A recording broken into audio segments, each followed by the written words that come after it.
অবস্থান। মুশরিকরা রণাঙ্গনে বেরিয়ে পড়ল। উভয় বাহিনী দূর থেকে পরস্পরকে দেখতে পাচ্ছে। নবীজি সাল্লাল্লাহু আলাইহি ওয়াসাল্লাম প্রার্থনা করতে লাগলেন, হে আল্লাহ, ওই যে কুরাইশ বাহিনী সদম্ভে তাদের অশ্ববাহিনী নিয়ে এসেছে, তারা আপনার বিরোধিতা করে এবং নবীকে মিথ্যা প্রতিপন্ন করে। হে আল্লাহ, আমাকে যে বিজয়ের প্রতিশ্রুতি দিয়েছেন তা পূরণ করুন। হে আল্লাহ, আজ আপনি তাদের মেরুদণ্ড ভেঙে দিন। নবীজি দূর থেকে উতবা ইবনু আবি রবিয়াকে দেখলেন, একটি লাল উটের উপর আরোহিত। তিনি বললেন, যদি তাদের কারো মাঝে কল্যাণ থেকে থাকে তবে তা লাল উট আরোহীর কাছে আছে, তারা তার অনুসরণ করলে সুমতি পাবে। এরপর তিনি মুসলিম বাহিনীকে যুদ্ধের জন্য কাতারবন্দি করে দিলেন। যখন তিনি বাহিনী বিন্যস্ত করছিলেন তখন ঘটে গেল আশ্চর্য এক ঘটনা। নবীজির হাতে ছিল একটি তীর, তিনি তার সাহায্যে সারি বিন্যাস করছিলেন। এদিকে সাওয়াদ ইবনু গাজিয়া রাদিয়াল্লাহু আনহু কাতার ভেঙ্গে এগিয়ে দাঁড়িয়েছিলেন। নবীজি তীর দ্বারা তার পেটে হালকা খোঁচা দিয়ে বললেন, সাওয়াদ, সোজা হয়ে দাঁড়াও। সাওয়াদ বললেন, হে আল্লাহর রাসূল, আপনি আমাকে ব্যথা দিয়েছেন, এখন আমাকে এর প্রতিশোধ দিন। তখন নবীজি তার পেট থেকে কাপড় সরিয়ে বললেন, আচ্ছা, প্রতিশোধ নাও। সাওয়াদ নবীজিকে জড়িয়ে ধরে তার পেটে চুমু খেলেন। নবীজি জিজ্ঞেস করলেন, কেন এমন করলে সাওয়াদ? তিনি বললেন, নবীজি, আপনি তো দেখতেই পাচ্ছেন আমরা জীবন মৃত্যুর সন্ধিক্ষণে দাঁড়িয়ে আছি, তাই আমি চাইছিলাম জীবনের শেষ সাক্ষাতে আপনার একটু পরশ নিয়ে যাই। তার ব্যাখ্যা শুনে নবীজি তার কল্যাণের দোয়া করলেন। কাতার বিন্যাসের কাজ শেষ। নবীজি সবাইকে সতর্ক করে বললেন, তার চূড়ান্ত আদেশ পাওয়ার আগে কেউ যেন যুদ্ধ শুরু না করে। তারপর তাদেরকে যুদ্ধ বিষয়ক কিছু নির্দেশনা দিলেন। বললেন, শত্রুপক্ষ যখন একযোগে তোমাদের দিকে আসবে তখন তোমরা তীর ব্যবহার করবে। তোমরা তোমাদের তীরগুলো বাঁচানোর চেষ্টা করবে। তারা তোমাদের ঘিরে ফেলার আগ পর্যন্ত তোমরা কেউ তরবারি কোষমুক্ত করবে না। এরপর তিনি তার একান্ত সঙ্গী আবু বকর রাদিয়াল্লাহু আনহুকে নিয়ে তাঁবুতে চলে গেলেন। সাদ ইবনে মুআযের নেতৃত্বে একদল চৌকস সাহাবী ছিলেন সেই তাঁবুর পাহারাদার হিসেবে। অপরদিকে মুশরিকদের নেতা আবু জাহেল মীমাংসা ও বিজয়ের জন্য প্রার্থনা করছিল। হে আল্লাহ, সে বলল, হে আল্লাহ, আমাদের মাঝে যে অধিক আত্মীয়তার সম্পর্ক ছিন্নকারী এবং যে আমাদের মাঝে অনাকাঙ্ক্ষিত যুদ্ধে জড়িয়ে দিয়েছে, তুমি তাকে পরাজিত করো। হে আল্লাহ, আমাদের মাঝে যে আপনার চেয়ে বেশি প্রিয় ও পছন্দনীয় তাকে আজ বিজয় দান করো। এর প্রেক্ষিতে আল্লাহ তাআলা এই আয়াত নাজিল করেন, হে কাফির সম্প্রদায়, তোমরা যদি মীমাংসায় চেয়ে থাকো তবে মীমাংসা তোমাদের দোরগোড়ায়। তাই এখন যদি অন্যায় কাজ থেকে বিরত থাকো তবে সেটাই তোমাদের জন্য কল্যাণকর। কিন্তু তোমরা যদি পুনরায় সেই একই কাজ করো তবে আমিও পুনরায় শাস্তি দেব তোমাদের। তখন তোমাদের দল সংখ্যায় বেশি হলেও তোমাদের কোনো কাজে আসবে না। জেনে রেখো, আল্লাহ মুমিনদের সঙ্গে আছেন। যুদ্ধের ময়দানে প্রথম ইন্ধন। আসওয়াদ ইবনু আব্দুল আসাদ মাখজুমি প্রচণ্ড ঝগড়াটে এবং দুশ্চরিত্রের অধিকারী এক লোক। সেই যুদ্ধের প্রথম ইন্ধন দেয়। এই বলে সে বেরিয়ে আসে, আমি প্রতিজ্ঞা করছি, হয় তাদের কূপ থেকে পানি পান করব কিংবা তা বিনষ্ট করে দেব, অথবা সেখানে গিয়ে মারা যাব। তারপর যখন সে কূপের কাছে এলো, এদিক থেকে হামজা ইবনু আব্দুল মুত্তালিব বেরিয়ে এলেন। উভয়ই মুখোমুখি হয়ে যখন কূপের কাছাকাছি তখনই হামজা তাকে আঘাত করলেন এবং তার পা থেকে শরীর আলাদা করে দিলেন। মক্কা বাহিনী দেখলো তার পা থেকে ফিনকি দিয়ে রক্ত বের হচ্ছে, তবুও সে নিজের পণ রক্ষা করার জন্য হামাগুড়ি দিয়ে কূপের দিকে যাচ্ছিল। তখন হামজা তাকে পুনরায় একটি আঘাত করলেন, এতে সে হাউজের ভিতরেই মারা গেল। মল্লযুদ্ধের আহ্বান। আসওয়াদ নিহত হওয়ার যুদ্ধের আগুন আরও তীব্র হয়ে উঠল। সাথে সাথেই কুরাইশ শিবির থেকে একই পরিবারের তিন যোদ্ধার সামনে এগিয়ে গেল, উতবা, তার ভাই সাইবা এবং তার ছেলে ওয়ালিদ। সারা মক্কা বাহিনীর কাতার থেকে বের হয়ে মল্লযুদ্ধের আহ্বান জানালো। তাদের আহ্বানে সাড়া দিয়ে আনসারি তিন যুবক সাহাবী বের হয়ে এলেন মুসলিম বাহিনী থেকে। তারা হলেন আউফ ও মুআওয়াজ, তাদের বাবার নাম হারিস আর মায়ের নাম আফরা।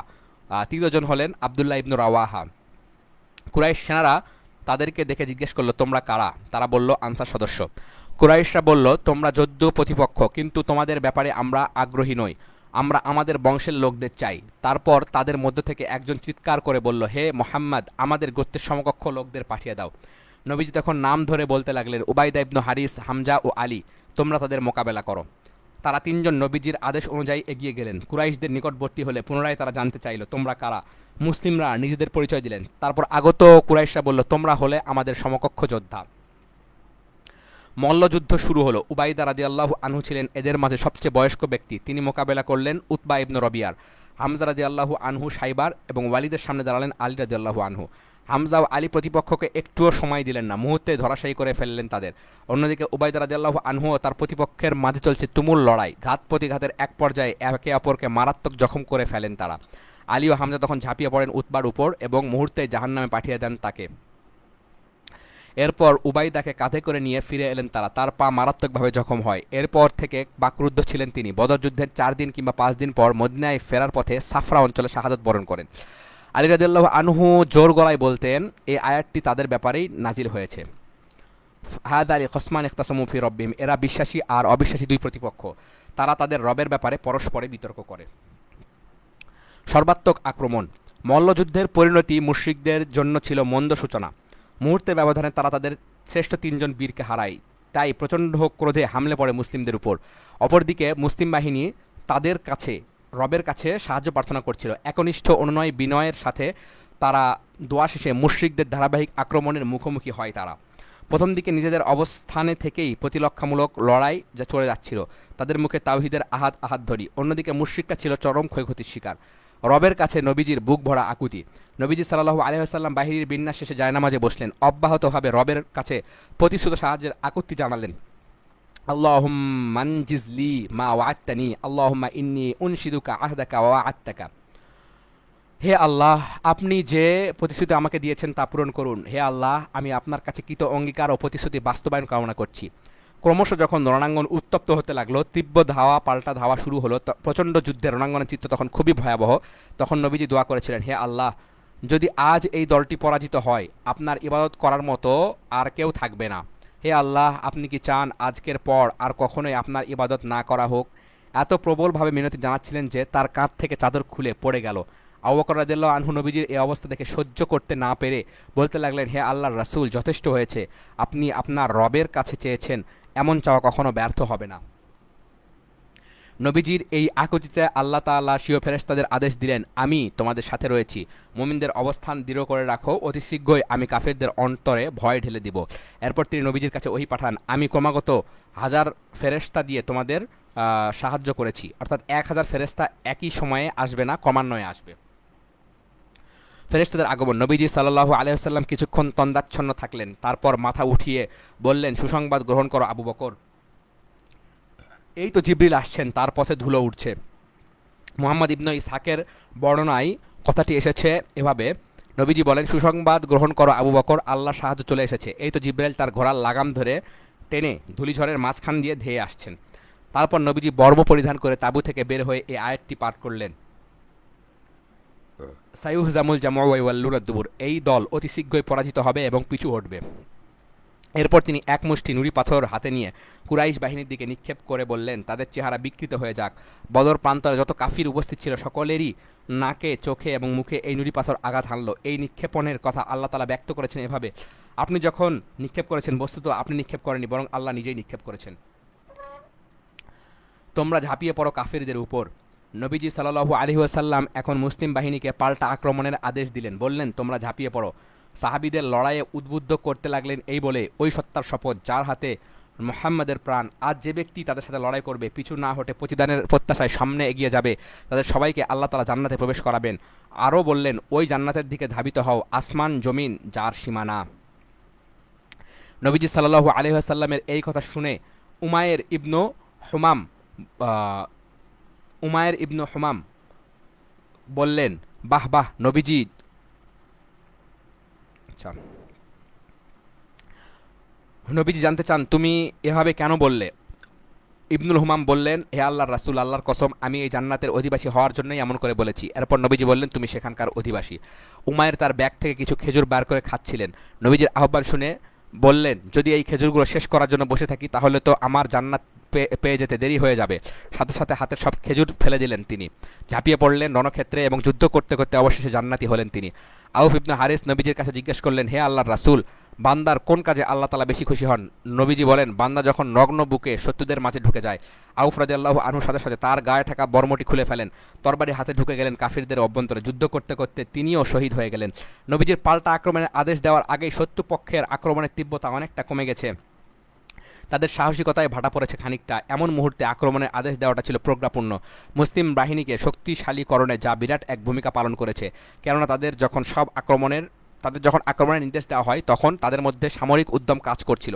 আদেশ পেয়ে তারা শক্তিশালী ও ভয়ঙ্কর এক আক্রমণ করলেন, শত্রুসারি ভেদ করে তাদের কচুকাটা করতে লাগলেন। উপরন্তু তারা যখন দেখলেন নবীজি বর্ম পরিধান করে উচ্চ কণ্ঠে ঘোষণা করছেন এই বাহিনী অতি শীঘ্রই পরাজিত হবে এবং পিছু হটবে, তখন তাদের উদ্যম তেজ যেন চূড়ান্তে পৌঁছে গেল। সাহাবীদের মাঝে সঞ্চারিত হলো দ্বিগুণ উদ্দীপনা, ফলে তাদের আক্রমণ ছিল কঠিন তেজস্বী। এমন সময় ফেরেশতারাও তাদের সহযোগিতা করলেন। ইকরিমা থেকে ইবনু সাদের একটি বর্ণনায় তিনি বলেন, ওই দিন অনেকের মাথায় ছিন্ন হয়ে পড়ে যাচ্ছিল, কিন্তু কার আঘাতে পড়ছিল তা আমরা দেখতে পাচ্ছিলাম না। অনেকের হাত কেটে যাচ্ছিল, কিন্তু আঘাতকারীরা অদৃশ্য। ইবনু আব্বাস রাদিয়াল্লাহু আনহু বলেন, একজন মুসলিম সেনা তার সামনে থাকা এক কাফিরকে ধাওয়া করছিলেন। হঠাৎ তার মাথার উপর চাবুকের আঘাত শুনতে পান। আরেকজন অশ্বারোহী বলছেন, হাইজুন, সামনে এগিয়ে যাও। তখন ওই সাহাবী সামনের দিকে তাকিয়ে দেখলেন মুশরিক চিত হয়ে পড়ে আছে। তিনি তা আল্লাহ রাসূলকে তা আল্লাহ রাসূলকে জানালে তিনি বললেন, তুমি ঠিকই বলেছ, এ ছিল তৃতীয় আসমানের ফেরেশতাদের কাজ। কোন আসমানের? তৃতীয় আসমানের। আবু দাউদ মাজিনী বলেন, আমি এক মুশরিককে আঘাত করার জন্য তরবারি চালাচ্ছিলাম, কিন্তু অবাক হয়ে দেখলাম আমার তরবারি তাকে স্পর্শ করার আগেই হঠাৎ তার মাথা থেকে দেহ বিচ্ছিন্ন হয়ে গেল। আমি বুঝতে পারলাম আমি তাকে হত্যা করিনি, অন্য কেউ করেছে। এক আনসারী সাহাবী আব্বাস ইবনু আব্দুল মুত্তালিবকে বন্দী করে নিয়ে এলেন। তখন আব্বাস বলেন, আল্লাহর কসম, এই লোক আমাকে বন্দী করেনি, বরং আমাকে বন্দী করেছে ডোরাকাটা ঘোড়ার উপর আরোহী কেশবিহীন সুদর্শন এক ব্যক্তি। তাকে এই লোকগুলোর মাঝে এখন দেখতে পাচ্ছি না। তখন আনসারী সাহাবী বললেন, হে আল্লাহর রাসূল, আমি তাকে বন্দী করেছি। নবীজি বললেন, থামো, আল্লাহ তাআলা তোমাকে একজন ফেরেশতার মাধ্যমে সহায়তা করেছেন। রণক্ষেত্র থেকে শয়তান লেজ গুটিয়ে পালায়। পূর্বে আমরা উল্লেখ করেছি ইবলিস মক্কা বাহিনীর সাথে এসেছিল সুরাকা ইবনু মালিক ইবনু জুশামের বেশ ধরে। সে এতক্ষণ তাদের দলেই ছিল, কিন্তু যখন যুদ্ধের ময়দানে ফেরেশতাদের অংশগ্রহণ লক্ষ্য করলো তখন চোরের মতো পালিয়ে যেতে লাগলো। হঠাৎ হারিস ইবনু হিশাম তার পথ রোধ করে দাঁড়ায়। সুরাকা ওরফে ইবলিস তার বুকে প্রচণ্ড এক ঘুষি দিয়ে তাকে মাটিতে ফেলে দেয়। তারপর আবার পালাতে শুরু করে। মুশরিকরা তাকে উদ্দেশ্য করে বলে, সুরাকা, তুমি কোথায় যাচ্ছ? তুমি তো বলেছিলে তুমি আমাদের বন্ধু, আমাদের একা ফেলে তুমি কখনো যাবে না। ইবলিস বলল, আমি তা দেখছি, তোমরা তা দেখছো না। আমি আল্লাহকে ভয় করি, আল্লাহ কঠিন শাস্তিদাতা। এরপর সে পালিয়ে যায় এবং সমুদ্রে গিয়ে ঝাঁপ দেয়। শোচনীয় পরাজয়। মুশরিকদের সারিতে বিশৃঙ্খলা ও হতাশা তীব্র আকার ধারণ করে, ফলে মুসলিম বাহিনীর তুমুল আক্রমণের মুখে তাদের অবস্থা ক্রমশ বিধ্বস্ত হতে থাকে। যুদ্ধ তখন চূড়ান্ত ফলাফলের দ্বারপ্রান্তে এসে দাঁড়িয়েছে। মুশরিকরা ছত্রভঙ্গ, দিক বিদিক ছুটে পালিয়ে যাচ্ছিল তারা।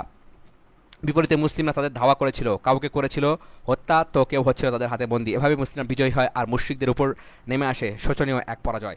যুদ্ধের ময়দানে অসহায় আবু জেহেল।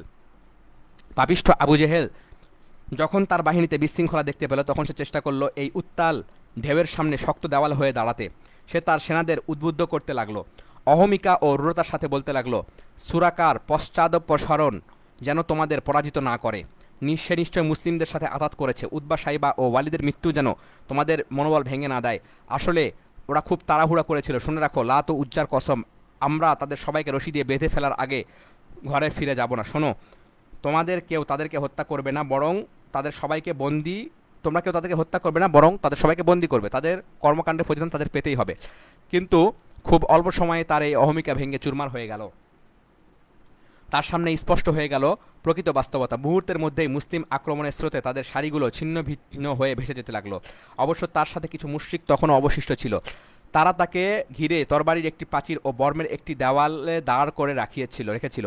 কিন্তু মুসলিম বাহিনীর শক্তিশালী ঘূর্ণিঝড় সেই প্রাচীর ও দেওয়ালকে চূর্ণ বিচূর্ণ করে উৎপাটিত করে দিল। তখন এই দুরাত্মা আবু জেহেল এলো দৃষ্টিসীমার মধ্যে। মুসলিমরা দেখলেন সে ঘোড়া নিয়ে ছুটে বেড়াচ্ছে। এদিকে দুটি কিশোর তার জন্য অধীর অপেক্ষা করছিল। দুই কিশোরের হাতে আবু জাহেলের মৃত্যু। আব্দুর রহমান ইবনে আউফ বলেন, আমি বদরের দিন কাতারবদ্ধ হয়ে দাঁড়িয়েছিলাম। ডানে বামে তাকিয়ে দেখলাম দুজন কিশোর আমার পাশে। তাদের দেখে তো আমি অবাক। এমন সময় তাদেরই একজন অন্যজন থেকে লুকিয়ে আমাকে জিজ্ঞেস করলো, চাচা, আবু জেহেল লোকটাকে একটু দেখিয়ে দিন। আমি বললাম, ভাতিজা, তার সাথে তোমার কিসের লেনদেন? সে বলল, শুনেছি সে আল্লাহ রাসূলকে গালমন্দ করে। ওই সত্তার শপথ যার হাতে আমার প্রাণ, আমি তার থেকে পৃথক হব না যতক্ষণ না আমাদের মাঝে কেউ মৃত্যুবরণ করে। আব্দুর রহমান বললেন, আমি তার কথা শুনে বিস্মিত হইলাম বই কি। তখন অন্যজন আমাকে খোঁচা দিয়ে আগের মতোই আবু জাহেলের কথা জানতে চাইল এবং তার মতোই উত্তর দিল। কাকতালীয়ভাবে তখনই আমি আবু জাহেলকে দেখি ময়দানে ঘোড়া নিয়ে দৌড়াচ্ছে। তাদের দেখিয়ে বললাম, ওই যে লোকটাকে দেখা যাচ্ছে সেই আবু জাহেল।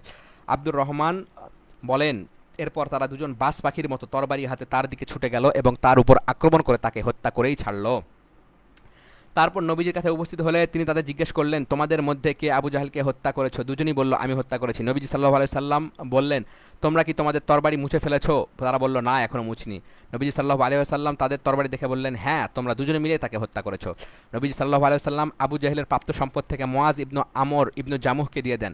ওই কিশোরদের নাম মুআজ ইবনু আমর ইবনে জামুহ এবং মুআওয়াজ ইবনু আফরা। যুদ্ধ শেষে নবীজি বললেন, আবু জাহেলের খোঁজ নাও। সবাই তার খোঁজ নিতে বেরিয়ে পড়ে। সবার আগে আব্দুল্লাহ ইবনে মাসউদ রাদিয়াল্লাহু আনহু তাকে দেখতে পান। তখন সে মৃত্যুর একেবারে দ্বার প্রান্তে। ইবনে মাসউদ তার গর্দানে পা রেখে তার মস্তক বিচ্ছিন্ন করতে তার দাড়ি ধরে বলেন, হে আল্লাহ শত্রু, আল্লাহ কি তোকে লাঞ্ছিত করেনি? আবু জাহেল বলল, কিভাবে আমাকে লাঞ্ছিত করলো? তোমরা যাকে হত্যা করেছো তার সমকক্ষ বা তার চেয়ে সম্ভ্রান্ত কেউ আছে? আবু জাহেল আফসোস করে আরও বলতে লাগলো, হায়, কৃষক ছাড়া অন্য কেউ যদি আমাকে হত্যা করতো। ইবনে মাসুদের পা তখনও আবু জাহেলের ঘাড়ে। আবু জাহেল জানতে চাইলো, আজকের বিজয়ী কারা? ইবনে মাসুদ বলেন, আল্লাহ তার রাসূল। আবু জাহেল রেগে গিয়ে বলল, ওরে তুচ্ছ রাখাল, তুই অনেকবার বেড়েছিস। উল্লেখ্য যে ইবনে মাসুদ মক্কায় থাকাকালীন মেষ চড়াতেন। ইবনে মাসুদ রাদিয়াল্লাহু আনহু তার মস্তক থেকে শরীর ছিন্ন করে ফেলেন। তারপর তিনি নবীজির কাছে নিয়ে এসে বলেন, হে আল্লাহর রাসূল, আল্লাহর শত্রু আবু জেহেলের মস্তক নিয়ে এসেছি। নবীজি সাল্লাল্লাহু আলাইহি ওয়াসাল্লাম উৎফুত্ত চিলতে বললেন, আল্লাহ ছাড়া কোনো মাবুদ নেই। এই কথাটি তিনি তিনবার বললেন। তারপর বলেন, আল্লাহু আকবার, সমস্ত প্রশংসা ওই আল্লাহ তাআলার, যিনি তার প্রতিশ্রুতি রক্ষা করেছেন, তার বান্দাদের সাহায্য করেছেন এবং একাই পুরো দলকে পরাস্ত করেছেন। চলো আমরা আবু জাহেলের লাশটা দেখে আসি। আমরা সবাই মিলে তার লাশের কাছে যাই। নবীজি তাকে দেখে বলেন, সে ছিল এই উম্মতের ফেরাউন। বদর যুদ্ধে ইমানের দীপ্তি। পূর্বে উমাইর ইবনু হাম্মাম এবং আউফ ইবনু হারিস রাদিয়াল্লাহু আনহুর দুটি ইমানদীপ্ত ঘটনা আমরা উল্লেখ করেছি। এছাড়াও বদর যুদ্ধে আরও অনেক ইমানদীপ্ত ঘটনা সংঘটিত হয়েছে। আকিদা, বিশ্বাসের শক্তি এবং আদর্শের উপর নিখাদ অবিচলতার এমন নজির মেলা ভার। এই যুদ্ধ ছিল পিতা পুত্রের মাঝে, ভাই ভাইয়ের মাঝে। লড়াই হয়েছিল কেবল আদর্শের ভিন্নতার কারণে। সেই ভিন্নতার নিষ্পত্তি হয়েছে তরবারির ভাষায়। নিপীড়ক জালিমদের মুখোমুখি হয়েছিল মুসলিমরা। তারপর প্রতিশোধ নিয়ে নিজেদের ক্রোধ শান্ত করেছে। এমনই কিছু ঘটনা নিচে তুলে ধরছি। একদিন নবীজি সাল্লাল্লাহু আলাইহি ওয়াসাল্লাম তার সাহাবীদের বললেন, আমি জানতে পেরেছি বনু হাশিম সহ কয়েকটি গোত্রের লোকেরা বাধ্য হয়ে এই যুদ্ধে অংশ নিয়েছে। তোমাদের সাথে যুদ্ধ করার কোনো আগ্রহ তাদের নেই। তাই তোমরা বনু হাশিমের কারো মুখোমুখি হলে তাকে হত্যা করবে না। আবুল বাখতারি ইবনু হিশামের মুখোমুখি হলে তাকে হত্যা করবে না। আব্বাস ইবনু আব্দুল মুত্তালিবের মুখোমুখি হলে তাকে হত্যা করবে না। এদেরকে জোরপূর্বক নিয়ে আসা হয়েছে। তখন হুজাইফা ইবনু উতবা বলেন, তাহলে আমরা নিজেদের আত্মীয় স্বজনের সাথে যুদ্ধ করবো আর আব্বাসকে ছেড়ে দেব? আল্লাহর কসম, আব্বাসকে যদি পাই তাহলে তরবারি দিয়ে কচু কাটা করে ছাড়বো। এ কথা নবীজির কানে পৌঁছালো। তিনি ওমর ইবনুল খাত্তাবকে বললেন, হে আবু হাফসা, আল্লাহর রাসূলের চাচা চেহারায় কি তরবারি দিয়ে আঘাত করা হবে? ওমর বললেন, হে আল্লাহর রাসূল, আমাকে অনুমতি দিন, আমি তরবারি দিয়ে আবু হুজাইফার মাথা আলাদা করে ফেলি। আল্লাহর কসম, সে মুনাফিক হয়ে গেছে। আবু হুজাইফা রাদিয়াল্লাহু আনহু পরবর্তী জীবনে বলতেন, সেদিনের কথার জন্য আমি এখনও নিশ্চিন্তে ঘুমোতে পারি না। আমি এখনও ভয় পেয়ে যাই মাঝে মাঝে। তবে তিনি শাহাদত বরণ করতে পারলে হয়তো তার প্রায়শ্চিত্ত হবে। পরে ইয়ামামা যুদ্ধে তিনি শাহাদত বরণ করেন। বদর যুদ্ধ। আবুল বাখতারিকে হত্যা করতে নিষেধ করা হয়েছিল। মক্কায় থাকাকালীন তিনি নবীজি সাল্লাল্লাহু আলাইহি ওয়াসাল্লামের প্রতি সবচেয়ে বেশি সহনশীল ছিলেন। তিনি কাউকে কষ্ট দিতেন না। নবীজির জন্য কষ্টের কারণ হতে পারে এমন কাজও তিনি করেননি কোনোদিন। তাছাড়া বনু হাশিম ও বনুর মুত্তালিবের বয়কটের চুক্তিনামা ছিঁড়ে ফেলার পেছনেও তার হাত ছিল। কিন্তু আবুল বাখতারি এ যুদ্ধে নিহত হন। এর পেছনে অবশ্য কারণ রয়েছে। সাহাবী মুজাজ্জর ইবনু জিয়াদ বালাবি রাদিয়াল্লাহু আনহু রণাঙ্গনে তার মুখোমুখি হন। তখন আবুল বাখতারির সঙ্গে তার একজন বন্ধুও ছিল। উভয়ে একত্রে যুদ্ধ চালিয়ে যাচ্ছিল। মুয়াজ্জর রাদিয়াল্লাহু আনহু তাকে বললেন, আবুল বাখতারি, আল্লাহ রাসূল আপনাকে হত্যা করতে নিষেধ করেছেন। আবুল বাখতারি বললেন, আমার সাথীকেও ছেড়ে দিবে? মুয়াজ্জর বললেন, কখনো না, আমরা আপনার সঙ্গীকে ছাড়ব না। আবুল বাখতারি বললেন, তাহলে তার সঙ্গে আমিও মারা যাব। তখন মুয়াজ্জর তাকে হত্যা করতে বাধ্য হন। ইসলাম পূর্ব যুগে সাহাবী আব্দুর রহমান ইবনু আউফ এবং কাফির সর্দার উমাইয়া ইবনু খলফের মাঝে গভীর বন্ধুত্ব ছিল। বদরের দিন আব্দুর রহমান শত্রুপক্ষ থেকে অর্জিত কিছু বর্ম নিয়ে হেঁটে যাচ্ছিলেন। এদিকে উমাইয়া তার ছেলে আলীর হাত ধরে পথেই দাঁড়িয়েছিল। সে আব্দুর রহমানকে দেখে বলল, আব্দুর রহমান, আজকে কি তোমার প্রয়োজন আছে? তোমার হাতে থাকা বর্মগুলোর চেয়ে আমি বেশি মূল্যবান। আজকের মতো ভয়ানক দিন আমি এর আগে দেখিনি। তোমার কি দুধের প্রয়োজন আছে? অর্থাৎ যে আমাকে বন্দি করবে তাকে আমি দুধের লোটনি দিব। আব্দুর রহমান বর্মগুলো ফেলে দিয়ে বাপ বেটাকে ধরে নিয়ে যেতে লাগলেন। তিনি বললেন, আমি উমাইয়া ও তার ছেলের মাঝখানে হাঁটছিলাম। তখন উমাইয়া আমাকে জিজ্ঞেস করলো, তোমাদের মাঝে উট পাখির পালক বুকে নিয়ে আগত ওই ব্যক্তিটাকে? আমি বললাম, হামজা ইবনু আব্দুল মুত্তালিব। সে বলল, এই লোকই আজ আমাদের সাথে এই তাণ্ডব ঘটিয়েছে। আব্দুর রহমান আরও বললেন, আমি তাদেরকে নিয়ে যাচ্ছিলাম, হঠাৎ বিলাল তাদেরকে আমার সাথে দেখে ফেলল। উমাইয়া মক্কায় থাকাকালীন বিলালকে অনেক নিপীড়ন করছিল। বিলাল বলল, কাফিরদের সর্দার উমাইয়া ইবনু খলফ, হয় সে বাঁচবে না হয় আমি বাঁচব। আমি বললাম, বিলাল সে আমার বন্দী। বিলাল বলল, আজ আমাদের শেষ বোঝাপড়া হবেই হবে। আমি বললাম, এই হাবশির ছেলে, আমি কি বলছি তুমি শুনতে পাওনি? বিলাল বলল, আজ হয় সে বাঁচবে না হয় আমি বাঁচব। তারপর চিৎকার দিয়ে বলল, হে আল্লাহর আনসারগণ, কাফিরদের সর্দার উমাইয়া ইবনু খলফ, আজ হয় সে বাঁচবে না হয় আমি। আব্দুর রহমান বলেন, সকলে আমাদের ঘিরে নিল এবং বলয়ের মতো বাড়িয়ে ফেলল। আমি তার প্রতিরক্ষা করার চেষ্টা করেছিলাম। তিনি বলেন, তখন এক লোক পেছন থেকে তার ছেলেকে আঘাত করলে সে মাটিতে পড়ে যায়। উমাইয়া তখন এমন জোরে আর্তনাদ করে ওঠে যা আমি আগে কখনো শুনিনি। তখন আমি তাকে বললাম, নিজেকে রক্ষা করো, তোমাকে উদ্ধার করার কোনো সুযোগ নেই।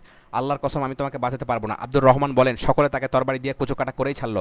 আল্লাহ বিলালকে রহম করুন, আমার বর্মগুলোও গেল, আবার আমার বন্দির কারণেই আমাকেই সে হুমকির মুখে ফেলে দিয়েছিল। জাদুল মাআদের বর্ণনায় আছে, আব্দুর রহমান ইবনু আউফ উমাইয়াকে বললেন, বসে যাও। সে বসে গেল।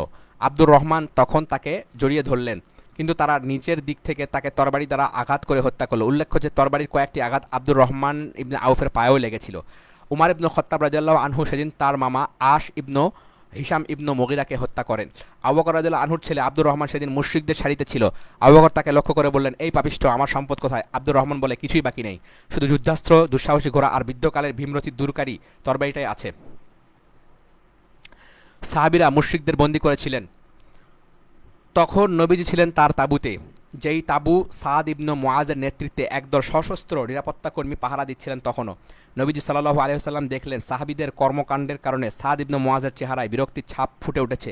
নবীজি তাকে বললেন, সাদ, ওরা যা করছে তুমি মনে হয় তা অপছন্দ করছো। সাদ রাদিয়াল্লাহু আনহু বললেন, হে আল্লাহর রাসূল, মুশরিকদের সাথে আল্লাহ তাআলা প্রথম যুদ্ধ ঘটিয়েছেন। আমার কাছে মুশরিকদের বন্দী করে বাঁচিয়ে রাখার চেয়ে তাদের হত্যা করাই অধিক পছন্দনীয়। সেদিন যুদ্ধ চলাকালীন উকাশা ইবনু মুহসিন আসাদির তরবারি ভেঙে যায়। তিনি নবীজি সাল্লাল্লাহু আলাইহি ওয়াসাল্লামের কাছে এলে নবীজি তাকে কাঠের একটি লাকড়ি দিয়ে বলেন, উকাশা, এটি দিয়ে যুদ্ধ করো। উকাশা রাদিয়াল্লাহু আনহু নবীজির কাছ থেকে সেটি নিয়ে একটি ঝাঁকি দেন। সাথে সাথে সেটা দীর্ঘ, শক্ত, তীক্ষ্ণ, শুভ্র তরবারিতে রূপান্তরিত হয়। তিনি সঙ্গে সঙ্গে যুদ্ধে ঝাঁপিয়ে পড়েন। আল্লাহ তাআলা মুসলিমদের বিজয় দান করেন। এই তরবারির নাম আউন। যুদ্ধের পরে এটি তার কাছে ছিল, তিনি সবসময় এটি দিয়ে যুদ্ধ করতেন। সর্বশেষ রিদ্দার যুদ্ধে তিনি যখন শহীদ হন তখন আউন তার হাতেই ছিল। যুদ্ধ শেষ হওয়ার পর মুসআব ইবনু উমাইর আবদারি রাদিয়াল্লাহু আনহু তার ভাই আবু আজেজ ইবনু উমাইরের পাশ দিয়ে অতিক্রম করছিলেন। আবু আজেজ মুসলিমদের বিরুদ্ধে যুদ্ধ করতে এসেছিল। তখন একজন আনসারী সাহাবী তার হাত বাঁধছিলেন। মুসআব রাদিয়াল্লাহু আনহু আনসারী সাহাবীকে বললেন, তার হাত শক্ত করে বেঁধো, তার মা অনেক ধনী, তার মুক্তিপণ হিসেবে অনেক সম্পদ পাবে। আবু আজিজ আশ্চর্য হয়ে তার ভাই মুসআবকে বলল, ভাই হয়ে ভাইয়ের ব্যাপারে এমন কথা বলতে পারলি? মুসআব রাদিয়াল্লাহু আনহু বললেন, এ আনসারী সাহাবী আমার বন্ধু, তুমি নও। যুদ্ধ শেষে মুশরিকদের লাশগুলো একটি কূপে ফেলে দেওয়ার আদেশ দেওয়া হয়। উতবা ইবনু রবিয়ার মরদেহ কূপের দিকে টেনে আনা হচ্ছিল। তখন নবীজি সাল্লাল্লাহু আলাইহি ওয়াসাল্লাম তার ছেলে আবু হুযায়ফা রাদিয়াল্লাহু আনহুর দিকে তাকালেন। তাকে বিষণ্ণ ও বিবর্ণ দেখাচ্ছে। নবীজি সাল্লাল্লাহু আলাইহি ওয়াসাল্লাম তাকে জিজ্ঞেস করলেন, আবু হুযায়ফা, বাবার এমন পরিণতি দেখে তুমি কষ্ট পাচ্ছ? তিনি বললেন, আল্লাহর কসম, না হে আল্লাহর রাসূল, আমার বাবা এবং তার পরিণতি নিয়ে আমার কোনো কষ্ট নেই, কিন্তু আমি আমার বাবাকে মনে করতাম বিচক্ষণ, প্রজ্ঞাবান এবং চৌকস ব্যক্তি, তাই আমি কামনা করতাম তিনি হয়তো ইসলামে দীক্ষিত হবেন। কিন্তু যখন তার পরিণতি দেখলাম এবং কুফরের উপর মৃত্যুবরণের ফলাফল আপনার মুখে শুনলাম, তখন আমি কিছুটা কষ্ট পেলাম। নবীজি সাল্লাল্লাহু আলাইহি ওয়াসাল্লাম আবু হুযায়ফার জন্য কল্যাণের দোয়া করলেন এবং তাকে সান্ত্বনা দিলেন। বদর যুদ্ধে মুশরিকরা শোচনীয়ভাবে পরাজিত হয়েছে। মুসলিমরা অর্জন করেছে পরম এক বিজয়। মুসলিমদের মধ্যে হতে এই যুদ্ধে 14 জন শাহাদাত বরণ করেছেন। নিহতদের মধ্যে 6 জন মুহাজির সাহাবী এবং আনসারী সাহাবী 8 জন। অন্যদিকে মুশরিকদের ক্ষয়ক্ষতি ছিল চরম পর্যায়ে। তাদের নিহতের সংখ্যা 70 জন, বন্দী হচ্ছিল 70 জন। এদের অধিকাংশই নেতৃস্থানীয় ও ক্ষমতাশালী। যুদ্ধ শেষে নবীজি সাল্লাল্লাহু আলাইহি ওয়াসাল্লাম মুশরিকদের সামনে দাঁড়িয়ে বললেন, তোমরা তোমাদের নবীর নিকৃষ্ট প্রতিবেশী, তোমরা আমাকে মিথ্যা, মানে নিহতদের সামনে দাঁড়িয়ে বললেন, তোমরা আমাকে মিথ্যা প্রতিপন্ন করেছো, অথচ অন্যরা আমাকে সত্যায়ন করেছে। তোমরা আমাকে লাঞ্ছিত করেছো, কিন্তু অন্যরা আমাকে সহায়তা করেছে। তোমরা আমাকে তাড়িয়ে দিয়েছো, কিন্তু অন্যরা আমাকে আশ্রয় দিয়েছে। এরপর নবীজি সাল্লাল্লাহু আলাইহি ওয়াসাল্লাম তাদেরকে কূপে ফেলে দেওয়ার আদেশ দেন।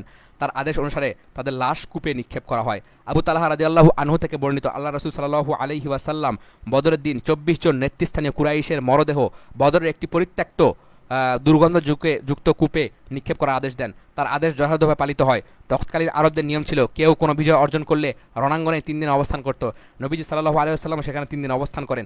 তৃতীয় দিন তিনি যাত্রা করার আদেশ দেন। যাত্রার প্রস্তুতি নেওয়া হয়। নবীজি পায়ে হেঁটে চলতে শুরু করেন, সাহাবীগণ তার পেছনে পেছনে চলতে থাকেন। নবীজি সাল্লাল্লাহু আলাইহি ওয়াসাল্লাম ওই কূপের পাড়ে দাঁড়িয়ে কুরাইশ নেতাদের বাপদাদার নাম ধরে ডেকে ডেকে বলেন, হে অমুকের ছেলে অমুক, হে তমুকের ছেলে তমুক, আল্লাহ ও তার রাসূলের অনুসরণ করাটাই কি তোমাদের জন্য কল্যাণকর ছিল না? তোমাদের রব যে প্রতিশ্রুতি দিয়েছিলেন আমরা তা যথার্থ রূপে পেয়েছি, তোমরা কি তোমাদের রবের প্রতিশ্রুতি ঠিকঠাক পেয়েছো? ওমর রাদিয়াল্লাহু আনহু বলেন, হে আল্লাহর রাসূল, প্রাণহীন দেহের সাথে আপনি কি কথা বলছেন? নবীজি সাল্লাল্লাহু আলাইহি সাল্লাম বলেন, ওই সত্তার শপথ যার হাতে মুহাম্মাদের প্রাণ, আমি যা বলছি তা তোমাদের চেয়ে তারাই ভালোভাবে শুনেছে। অন্য বর্ণনায় আছে নবীজি সাল্লাল্লাহু আলাইহি সাল্লাম বলেছেন, তারা খুব ভালোভাবে আমার কথা শুনতে পাচ্ছে, তবে তারা উত্তর দিতে পারছে না। মক্কায় পৌঁছে গেল পরাজয়ের দুঃসংবাদ। মুশরিকরা বদর প্রান্ত থেকে পালিয়ে গেছে বিশৃঙ্খলভাবে, বিভিন্ন উপত্যকা ও গিরিগুহায় বিক্ষত হয়ে ছড়িয়ে ছিটে ছিল তারা। কেউ মক্কার দিকে ছুটেছে শঙ্কিত হয়ে, কেউ লজ্জা অপমান নিয়ে তারা কীভাবে প্রবেশ করবে মক্কায় জানা ছিল না তাদের তখন। কুরাইশের পরাজয় সংবাদ নিয়ে সর্বপ্রথম মক্কায় যে আসে সে হলো হাইসামান ইবনু আবদুল্লাহ আল খুজাই। মক্কাবাসী জিজ্ঞেস করে বাহিনীর কি খবর? সে জানায় উতবা ইবনু রবিয়া, সাইবা ইবনু রবিয়া, আবুল হাকাম ইবনু হিসাম, উমাইয়া ইবনু খল প্রমুখ নেতৃস্থানীয় ব্যক্তি নিহত হয়েছে। যখন সে কুরাইশ নেতাদের নাম গণনা করা শুরু করে তখন সাফওয়ান ইবনু উমাইয়া একটি পাথরের উপর বসেছিল। অবিশ্বাস্য এমন বক বক শুনে সে বলল, দেখো তো ওর মাথা ঠিক আছে কিনা, তাকে আমার ব্যাপারে জিজ্ঞেস করো। লোকেরা তাকে জিজ্ঞেস করে সাফওয়ান ইবনু উমাইয়ার কি করেছে। সে বলো, ওই যে সে পাথরের উপর বসে আছে, আল্লাহর কসম আমি তার বাবা ও ভাইকে নিহত হতে দেখেছি। নবীজি সাল্লাল্লাহু আলাইহি ওয়াসাল্লামের আজাদকৃত গোলাম আবু রাফি রাদিয়াল্লাহু আনহু বলেন, আমি আব্বাসের গোলাম ছিলাম। ইসলাম আমাদের পরিবারে প্রবেশ করছিল। আব্বাস ইসলাম গ্রহণ করেছিলেন, উম্মুল ফজল ইসলাম গ্রহণ করেছিলেন এবং আমিও মুসলিম হয়েছিলাম, কিন্তু আব্বাস তার ইসলাম গ্রহণের কথা গোপন রেখেছিলেন। এদিকে আবুল আহাব বদর যুদ্ধে অংশগ্রহণ করেনি বিধায় মক্কায় রয়ে গিয়েছিল। যখন পরাজয়ের সংবাদ এলো আল্লাহ তাকে লাঞ্ছিত অবদস্থ করলেন। আমরা অন্তরে শক্তি ও সম্মান অনুভব করলাম। আমি ছিলাম একজন রোগা শোকা মানুষ, জমজম কূপের ঘরে বসে তীর বানাতাম। আল্লাহর কসম আমি তখন সেখানে বসে আমার কাজ করছিলাম। আমার পাশে উম্মুল ফজল ছিলেন। পরাজয়ের সংবাদে আমরা মনে মনে ভীষণ আনন্দিত। ঠিক তখনই আবুল আহাব হন্তদন্ত হয়ে আমাদের দিকে এলো। এরপর সে জমজমের কামরার পাশে গিয়ে বসলো, একেবারে আমার পিঠাপিঠি। আবুল আহাব বসে আছে এমন সময় লোকেরা বলাবলি করতে লাগলো, ওই তো আবু সুফিয়ান ইবনু হারিস ইবনু আব্দুল মুত্তালিব এসেছে যুদ্ধের ময়দান থেকে। আবুল আহাব তাকে বলল, আমার কাছে আসো, তুমি জানো আসল ঘটনা। আবু রাফি রাদিয়াল্লাহু আনহু বললেন। সে আবুল আহাবের কাছে এসে বসলো। লোকেরা সকলেই তার দিকে তাকিয়ে আছে। আবুল আহাব বলল, ভাতিজা কি ঘটনা ঘটলো আমাদের একটু শোনাও তো। সে বলল, আমরা এমন এক দলের মুখোমুখি হয়েছি যাদের সামনে আমরা নিজেদের গর্দান পেতে দিয়েছি। তারা যেভাবে ইচ্ছা আমাদের হত্যা করেছে, যাকে ইচ্ছা বন্দি করেছে। আল্লাহর কসম সেজন্য আমরা আমাদের সেনাদের তিরস্কার করব না, কেননা আমরা তো এমন কিছু লোকের নাগালে পড়ে গিয়েছিলাম যারা ছিল শুভ্র সুদর্শন, ডোরাকাটা ঘোড়ার উপর আরোহী, আসমান ও জমিনের মতো বিশাল। আল্লাহর কসম তারা কোনো কিছুই ছাড়ছিল না, আবার কেউ তাদের মোকাবেলাও করতে পারছিল না। আবু রাফি বলেন, আমি কামরার পর্দা সরিয়ে বললাম, তারা অবশ্যই ফেরেশতা। তখন আবুল আহাব তারা হাত উঠিয়ে আমার চেহারায় খুব জোরে একটা আঘাত করলো। আমিও উত্তেজিত হয়ে গেলাম। আচ্ছা, টিকাটা দেখে নেই।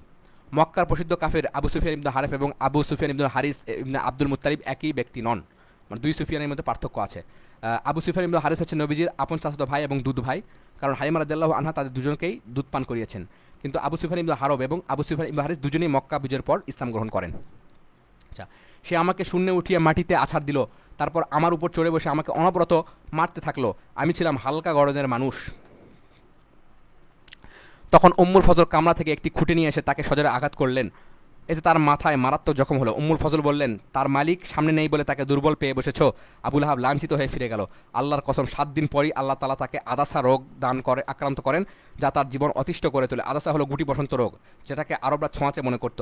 তাই আবুল আহাবের ছেলেরা তাকে একাকী ফেলে চলে যায়। মৃত্যুর 3 দিন পরেও কেউ তার খোঁজ নেয়নি, দাফনও করেনি। খালি ঘরে সে মরে পড়ে থাকে। দাফন তো দূরের কথা, 3 দিন পর্যন্ত কেউ কোনো খোঁজই নেয়নি তার। লোক লজ্জার ভয়ে তার ছেলেরা বাধ্য হয়ে একটি গর্ত করে এরপর লাঠি দিয়ে ঠেলে তারা সেখানে বাবার লাশ ফেলে দেয়। সর্বশেষ দূর থেকে পাথর ছুঁড়ে গর্তটি ঢেকে দেয় তারা। এভাবে মক্কাবাসী বদর যুদ্ধের পরাজয় সংবাদ হজম করে। তারা সবাই মৃতদের জন্য বিলাপ করতে নিষেধ করতে দেয়, যেন মুসলিমরা তাদের দুর্দশা দেখে আনন্দিত হতে না পারে। এত কিছুর মাঝে ঘটে আরও একটি অদ্ভুত ঘটনা। আসাদ ইবনু মুত্তালিব বদরের দিন তার 3 ছেলেকে হারায়। সে তাদের জন্য বিলাপ করতে চাইছিল, কিন্তু সে ছিল অন্ধ। এক রাতে এক নারীর বিলাপের আওয়াজ তার কানে ভেসে আসে। সাথে সাথে সে তার গোলামকে পাঠিয়ে দিয়ে বলে, দেখো বিলাপের অনুমতি দেওয়া হলো কিনা। কুরাইশ কি তাদের নিহতদের জন্য বিলাপ করছে? আমি আমার সন্তান আবু হাকিমার জন্য বিলাপ করতে চাই। আমার ভেতরটা জ্বলে পুরো ছারখার হয়ে যাচ্ছে। গোলাম ফিরে এসে জানাই, এটাকে আসাদ ইবনু আব্দুল মুত্তালিব।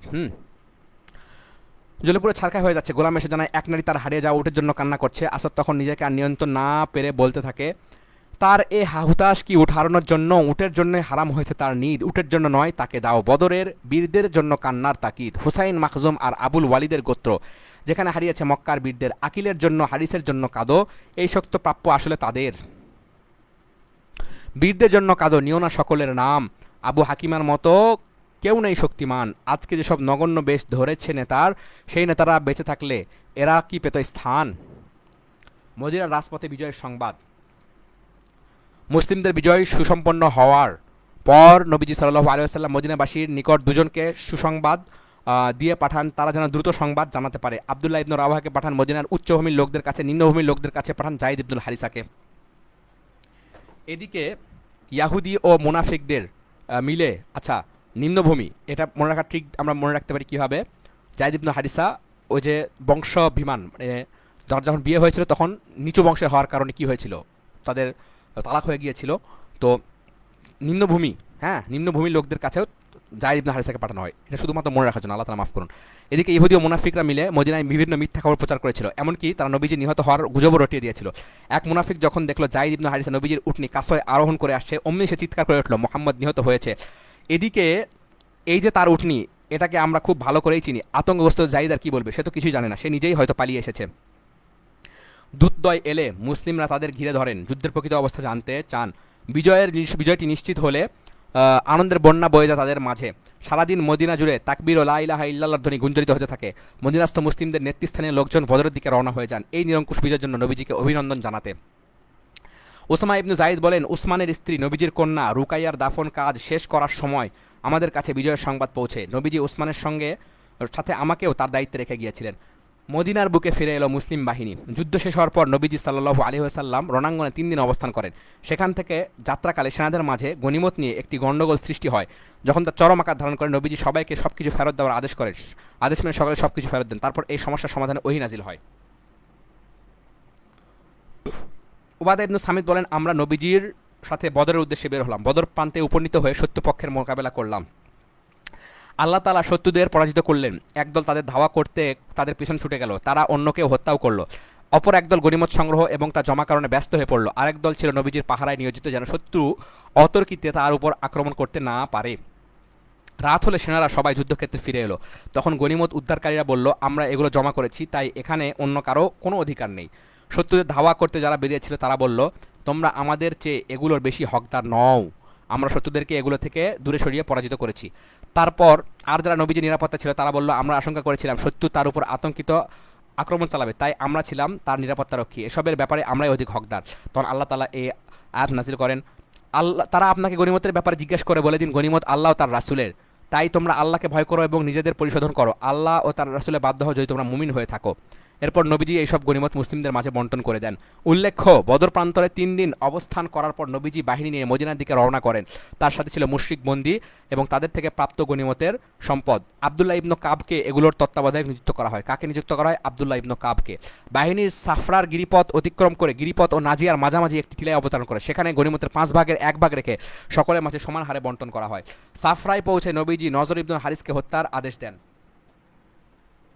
বদর যুদ্ধে মুশরিকদের পতাকা তারই হাতে ছিল। কুরাইশদের অন্যতম অপরাধী, চরম ইসলাম বিদ্বেষী এবং নবীজিকে প্রচণ্ড কষ্ট দিয়েছে সে, আলী ইবনু আবু তালেব এক কোপে তার গর্দান উড়িয়ে দেন। তারপর ইরকে জাবিয়ায় পৌঁছে উকবা ইবনু আবি মুইতকে হত্যার নির্দেশ দেন। হ্যাঁ, ইরকুত জাবিয়া, সে নবীজিকে কী পরিমাণ কষ্ট দিয়েছে তার কিছু বিবরণ পূর্বে আমরা আলোচনা করেছি। এই সেই লোক যে সালাতরত অবস্থায় নবীজির মাথায় উটের পচা নারী ভুঁড়ি নিক্ষেপ করেছিল। এই সেই লোক যে চাদর বিছিয়ে নবীজির গলা চেপে ধরেছিল। আবু বকর যদি সেদিন তাকে বাধা প্রদান না করতেন তাহলে সে হয়তো নবীজিকে মেরেই ফেলতো। নবীজি তাকে হত্যার আদেশ দিলে সে বলে ওঠে, হে মোহাম্মদ, আমার সন্তানদের কী হবে? নবীজি উত্তর দেন, আগুন। আসিম ইবনু সাবিত আনসারি মতান্তরী আলী ইবনে আবু তালেব তাকে হত্যা করেন। এই দুই দুরাত্মাকে হত্যা করা সামরিক দৃষ্টিকোণ থেকে ছিল অপরিহার্য, কেননা তারা শুধু সাধারণ বন্দী ছিল না, বরং বর্তমান পরিভাষা অনুযায়ী তারা ছিল ভয়ঙ্কর যুদ্ধাপরাধী। অভিনন্দন তোমাদের হে বিজয়ী দল। মদিনার মুসলিমগণ দূত মারফত বিজয়ী দলের সংবাদ পাওয়ার পর নেতৃস্থানীয় লোকেরা অভিবাদন ও স্বাগত জানানোর জন্য বেরিয়ে পড়েছিল। তারা যখন রাওহায় পৌঁছালো তখন তাদের সঙ্গে যুদ্ধ ফেরত সকলের সাক্ষাৎ হলো। তখন নবীজি সাল্লাল্লাহু আলাইহি ওয়াসাল্লাম বিজয়ের জন্য অভিনন্দন জানালেন। তখন সালমা ইবনু সুলামা তাদের বললেন, কিসের জন্য আমাদের অভিনন্দন জানাচ্ছ? আল্লাহর কসম, আমরা তো এমন কিছু লোকের সাথে লড়াই করেছি যারা বৃদ্ধ উটের মতো, যাদের মাথা নুয়ে পড়েছে। নবীজি তার কথা শুনে হেসে দিয়ে বললেন, ভাতিজা, তারাই ছিল সর্দার। উসাইদ ইবনু হুজাইর বলেন, হে আল্লাহর রাসূল, সমস্ত প্রশংসা ওই আল্লাহ তাআলার, যিনি আপনাকে সফলতা দান করেছেন এবং চক্ষু শীতল করেছেন। তবে আল্লাহর কসম, আপনি শত্রুর মুখোমুখি হতে যাচ্ছেন এই ভয়ে আমি বদর যুদ্ধ থেকে পিছিয়ে যাইনি, বরং আমি তো মনে করেছিলাম সাধারণ একটি ব্যবসায়ী কাফেলা মাত্র। যদি জানতাম তারা সশস্ত্র বাহিনী, তাহলে কোশ্চিন কালেও আমি পিছিয়ে থাকতাম না। নবীজি বললেন, তুমি সত্য বলেছ। কে বলছেন? উসাইদ ইবনু হুজাইর। আচ্ছা, তারপর সকলে মদিনায় প্রবেশ করেন বিজয়ী ও বীরের বেশে। মদিনায় ও তার পার্শ্ববর্তী অঞ্চলের সকলের শত্রুর অন্তরে তার ভয় ছড়িয়ে পড়ে। এই ভয়ে মদিনাবাসীও অনেকে ইসলাম গ্রহণ করে নেয়। আবদুল্লাহ ইবনু উবাই ও তার সাঙ্গপাঙ্গরা তখন প্রকাশ্যে ইসলাম কবুল করে নেয়, যদিও তারা কেবল লোক দেখানো। নবীজি মদিনায় পৌঁছায় একদিন পর বন্দীরা মদিনায় এসে পৌঁছে। তিনি সাহাবীদের মাঝে তাদের বন্টন করে দেন এবং তাদের সাথে উচ্চম আচরণের নির্দেশ দেন। ফলে সাহাবীরা তাদের আদেশ অনুযায়ী নিজেরা খেজুর খেতেন আর বন্দীদের খাওয়াতেন রুটি। ওমরের সমর্থনে কোরআনের আয়াত। নবীজি মদিনায় পৌঁছে তার সাহাবীদের সাথে বন্দীদের বিষয়ে পরামর্শ করেন। আবু বকর বলেন, হে আল্লাহর রাসূল, তারা আমাদেরই ভাই, আত্মীয় ও গোত্রীয় লোক। আমি মনে করি তাদের থেকে মুক্তিপণ নিয়ে নিন, তাহলে মুক্তিপণের সম্পদ কাফেরদের বিরুদ্ধে ব্যবহার করতে পারবো। আর যদি পরবর্তী সময় আল্লাহ তাআলা তাদের হেদায়েত দান করেন, তাহলে তারাও আমাদের জন্য সহযোগী হয়ে যাবে। তখন নবীজি ওমরের দিকে তাকান এবং বলেন, ওমর, এ ব্যাপারে তোমার কি মতামত? তিনি বলেন, আবু বকরের সাথে একমত আমি হতে পারলাম না। আমার মত হলো, অমুককে, ওমরের এক আত্মীয়, আমার হাতে ছেড়ে দিন, আমি তাকে হত্যা করব। আলীর হাতে দিয়ে দিন তার ভাই আকিলকে, সে তাকে হত্যা করুক। হামজা হাতে দিন তার এক আত্মীয়কে, তিনি তাকে হত্যা করুন। তাহলে আল্লাহ শত্রুরা জানতে পারবে আমাদের অন্তরে মুশরিকদের জন্য কোনো সমবেদনা নেই, আর এরা তো তাদের সর্দার, গুরু ও সেনাপতি। ওমর বললেন, আবু বকরের মতটি নবীজির মনোপুত হয়েছিল, কিন্তু আমার মত তার পছন্দ হয়নি। ওমর বললেন, আবু বকরের মতটি নবীজির মনোপুত হয়েছিল, আমার মত তার পছন্দ হয়নি, তাই তিনি তার থেকে মুক্তিপণ গ্রহণ করলেন। ওমর পরদিনে ঘটনা বর্ণনা করতে গিয়ে বলেন, পরদিন আমি আল্লাহর রাসূল আবু বকরের কাছে যাই, দেখি দুজনেই কাঁদছেন। আমি আরজ করি, হে আল্লাহর রাসূল, আপনিও আপনার বন্ধু কেন কাঁদছেন আমাকে বলুন। যদি আমারও কান্না পায় তাহলে আমিও কান্না করবো, আর যদি কান্না না পায় তাহলে আপনাদের সাথে কান্নার ভান করব। তখন আল্লাহ রাসূল বললেন, মুক্তিপণ নেওয়ার দায়ে তোমার সাথীদের যে আযাব আমার কাছে পেশ করা হয়েছে তার জন্য কাঁদছি। আমার কাছে তাদের আযাব এই গাছের চেয়েও নিকটবর্তী করে পেশ করা হয়েছে। এই সময়ে নবীজি নিকটবর্তী একটি গাছের দিকে ইঙ্গিত করেন। এর প্রেক্ষিতে আল্লাহ তাআলা নাজিল করেন, জমিনে ব্যাপকভাবে শত্রুকে পরাজিত না করা পর্যন্ত বন্দী রাখা কোনো নবীর জন্য উচিত নয়। তোমরা দুনিয়ার সম্পদ কামনা করছো, অথচ আল্লাহ তাআলা আখিরাত কামনা করেন। আল্লাহ পরাক্রমশালী, প্রজ্ঞাবান। যদি আল্লাহর পক্ষ থেকে পূর্ব সিদ্ধান্ত না থাকতো তাহলে তোমাদের গ্রহণকৃত জিনিসের কারণে তোমাদের অবশ্যই কঠিন শাস্তি হতো। আল্লাহর পক্ষ থেকে পূর্ব সিদ্ধান্ত হলো আল্লাহ তাআলার এই বাণী, ফাইম্মা মান্নাম বাদু ওয়া ইম্মা ফিদা। এরপর চাইলে তোমরা মুক্তিপণ নিতে পারো অথবা নতুবা এমনিতেও ছেড়ে দিতে পারো। উক্ত আয়াতে যেহেতু বন্দীদের থেকে মুক্তিপণ নেওয়ার অনুমতি দেওয়া হয়েছে, তাই তাদের উপর আযাব আপতিত হয়নি।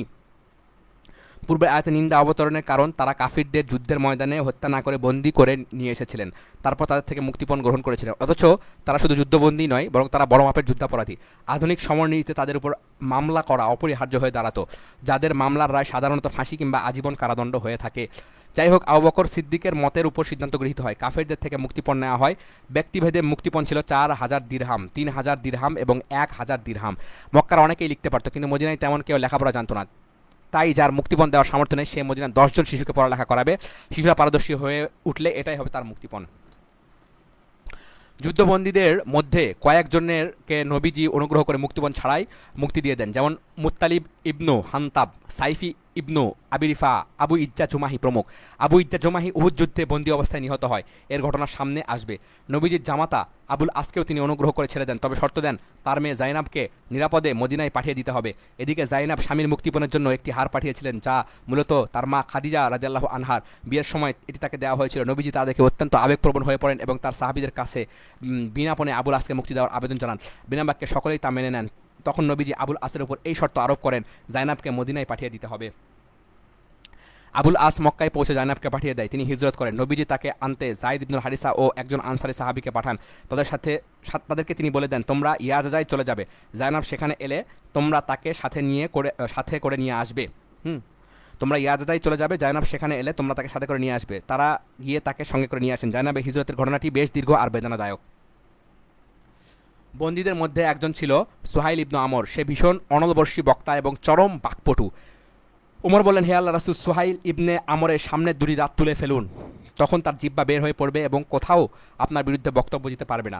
নবীজি সাল্লাল্লাহু আলাইহি ওয়াসাল্লাম তার এই আবেদন বাতিল করে দেন। যেহেতু মুসলা তথা অঙ্গ বিকৃতি করা একটি জঘন্য অপরাধ, তাই এমন গহিত কাজের জন্য কিয়ামত দিবসে আল্লাহ পাকড়াও করবেন, তাই উমরের প্রস্তাবটি নাকচ করে দেন তিনি।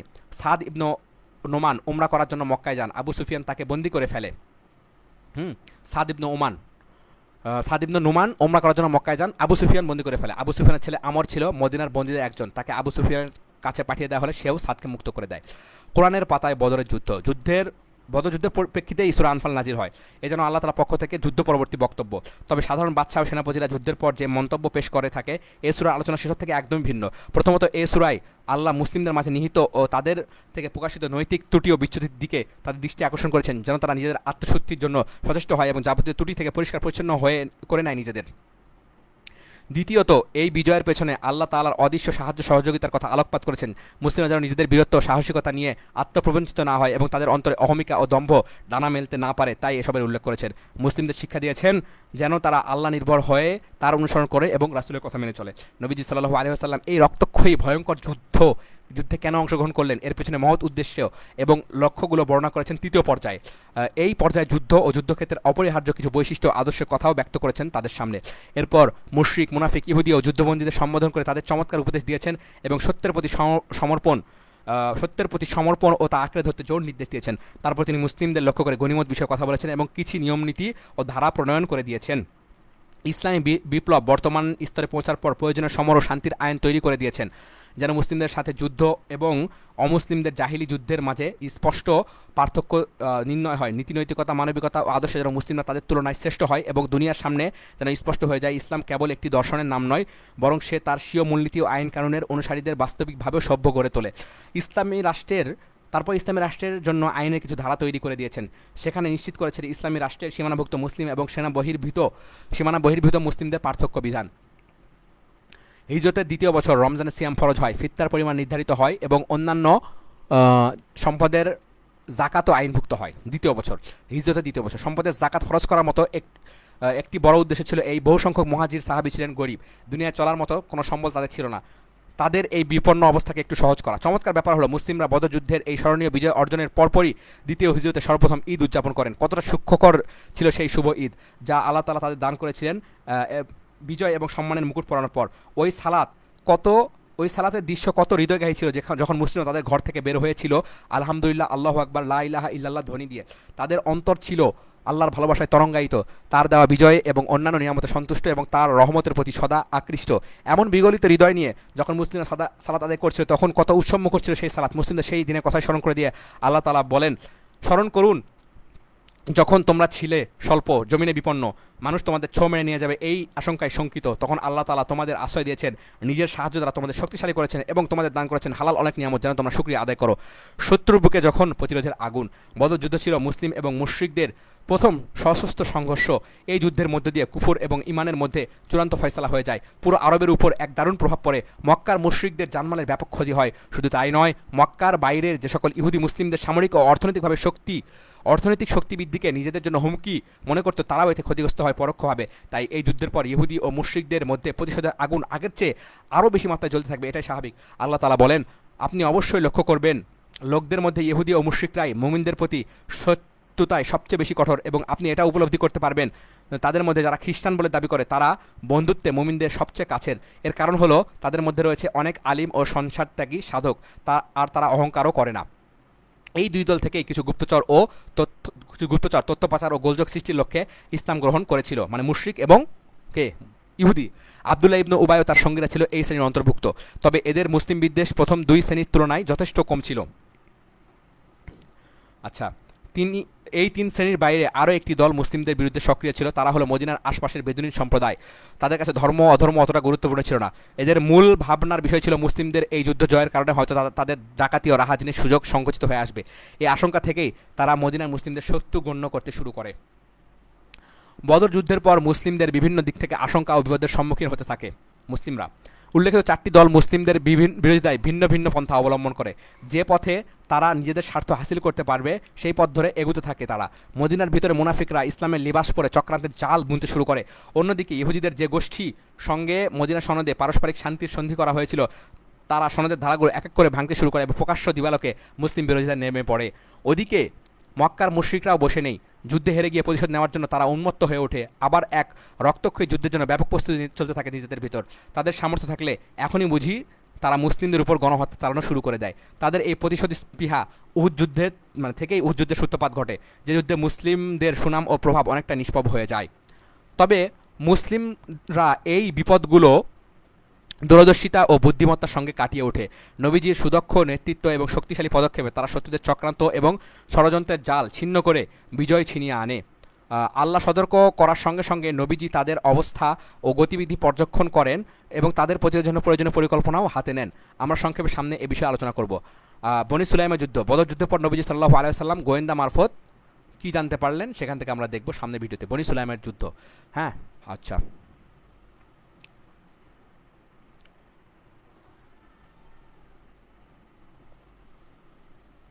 সাল্লাল্লাহু আলাইহি ওয়াসাল্লাম।